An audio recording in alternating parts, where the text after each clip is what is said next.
Hi hello, രാവിലെ തന്നെ ഒരു പാലുകാച്ചിന് പോകാൻ ഇറങ്ങുവാണ്. അപ്പോൾ എൻ്റെ ഒരു get ready with me video ആണ്. ആദ്യം തന്നെ പ്രൈമറാണ് കേട്ടോ ഉപയോഗിക്കുന്നത്.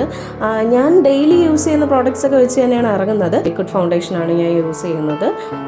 സിമ്പിളായിട്ട് അടുത്തെങ്ങാനും പോവുകയാണെങ്കിൽ മാത്രമേ ലൈറ്റായിട്ടൊക്കെ ഉള്ള ഒരു മേക്കപ്പ് ഉള്ളൂ, അല്ലെങ്കിൽ ഹെവി ആയിട്ട് തന്നെ ഒരുങ്ങാൻ ശ്രമിക്കും. ഇത് കോമ്പാക്ട് പൗഡറാണ് കേട്ടോ. എൻ്റെ ഹസ്ബൻഡ് സൈഡിൽ നിന്ന് പറയണം എന്തൊക്കെ വഴി വാരി തേക്കുന്നതെന്ന്. അതിനാണ് ഞാൻ ചിരിച്ചുകൊണ്ടിരിക്കുന്നത്. ഇത് ലിപ് ഗ്ലോസ് ആണ് കേട്ടോ. ആദ്യം ഞാൻ ലിപ് ഗ്ലോസ് യൂസ് ചെയ്തിട്ടാണ് ലിപ്സ്റ്റിക്ക് ഉപയോഗിക്കുന്നത്. ഡയറക്റ്റായിട്ട് ലിപ്സ്റ്റിക്ക് എടുത്ത് ചുണ്ടിൽ പുരട്ടാറില്ല, ഇങ്ങനെ കയ്യിലാണ് ഞാൻ യൂസ് ചെയ്യുന്നത്. നെക്സ്റ്റ് ലിപ് ലൈനർ ഒന്ന് വരച്ചു കൊടുക്കുവാണ്. അത് കഴിഞ്ഞ് ഐ ഷാഡോ വരച്ചു കൊടുത്തു. ഡ്രസ്സിൻ്റെ കളർ പിങ്ക് കളർ തന്നെയാണ് യൂസ് ചെയ്തത്. അതിനുശേഷം ഐ ലൈനർ വരച്ചു കൊടുത്തു. ഐ ലൈനർ എനിക്കിങ്ങനെ ഈ ഫോൺ നോക്കി വരയ്ക്കാനുള്ള ഒരു സൗകര്യം ഇല്ലാത്തത് കൊണ്ട് തന്നെ ഞാൻ കണ്ണാടി നോക്കി വരച്ചു കേട്ടോ. അത് കഴിഞ്ഞിട്ട് മസ്കാരയാണ് ഇട്ട് കൊടുക്കുന്നത്. മസ്കാര ഇട്ട് കഴിഞ്ഞാൽ എനിക്ക് ഈ കൺപീൽ കറണ്ടടിച്ചതുപോലെ ഇരിക്കണം കേട്ടോ. ഐബ്രോസ് വെച്ച് പുരികെ ഷേപ്പ് ചെയ്യുവാണ്. എനിക്ക് ഇച്ചിരി വരച്ചതായിട്ട് തോന്നിക്കണം എന്ന കൂട്ടത്തിലാണ്. കറുത്ത പൊട്ടിൻ്റെ കൂടെ ഡ്രസ്സിന് മാച്ചായിട്ട് ഐടെക്സ് ലിക്വിഡ് ഉണ്ടല്ലോ, അത് വെച്ചിട്ട് ആ ഡ്രസ്സിൻ്റെ കളർ വെച്ച് ഒരു കുത്തും കൂടി ഇട്ട് കൊടുത്തു. അടുത്തത് ഹെയർ ആണ്. എനിക്കങ്ങനെ വലിയ അങ്ങ് ഫാഷൻ കാണിക്കാനൊന്നും അറിയില്ല. ഞാൻ ജസ്റ്റ് ഒന്ന് പിന്നിടും. പിന്നെ അത് കഴിഞ്ഞിട്ട് പൂ വാങ്ങിക്കാനായിട്ടുള്ള ടൈം കിട്ടാത്തത് കൊണ്ട് പ്ലാസ്റ്റിക് റോസ് വെച്ച് അഡ്ജസ്റ്റ് ചെയ്യുവാണ്. ഇത്തിരി ഹെവി ആയിട്ടുള്ള കമ്മൽ തന്നെ ഇടാമെന്ന് വിചാരിച്ചു.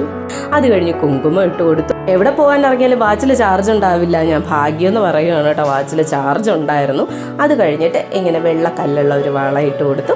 ഇതാണ് എൻ്റെ ഫൈനൽ ലുക്ക്. എല്ലാവർക്കും ഇഷ്ടപ്പെട്ടോ? അത് കഴിഞ്ഞ് ഞാൻ പുറത്തേക്ക് ചെല്ലുമ്പോഴുണ്ട് എൻ്റെ ഹസ്ബൻഡ് അവിടെ ഭയങ്കര ഒരുക്കത്തിലാണ്.